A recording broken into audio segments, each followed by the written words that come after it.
সরকারি নির্দেশনা অনুযায়ী সন্ধ্যা ৭টার মধ্যে কুষ্টিয়া সদরের সব দোকানপাট বন্ধ রাখার সিদ্ধান্তকে ঘিরে জেলা প্রশাসক ও পুলিশ সুপারের সঙ্গে ব্যবসায়ী সংগঠনগুলোর মতবিনিময় সভা অনুষ্ঠিত হয়েছে।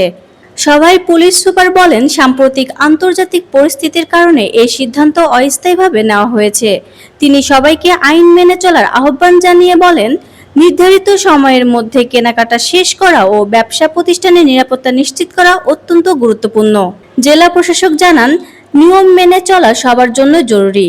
প্রশাসন বাজারের সমস্যা এড়াতে ব্যবসায়ীদের সঙ্গে সমন্বয় করে কাজ করছে।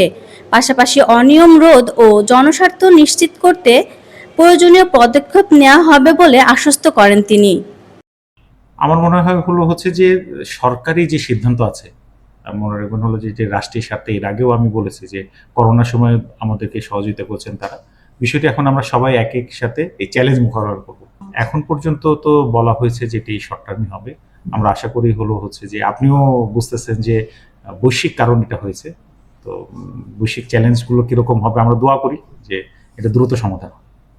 ব্যবসায়ী প্রতিনিধিরাও বলেন, সিদ্ধান্তে কিছুটা অসুবিধা থাকলেও নিরাপত্তা ও জনস্বার্থের জায়গা থেকে তারা প্রশাসনের সিদ্ধান্তকে সমর্থন করেন।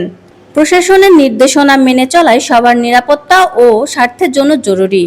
ব্যবসায়ীরা সহযোগিতা করলে স্থিতিশীল পরিবেশ বজায় থাকবে। সমন্বিত প্রচেষ্টায় কুষ্টিয়ার বাজার আবারও নিয়ম মাফিক চলবে। আফসানা ইসলাম পুষ্প, আন্দোলনের বাজার ডিজিটাল।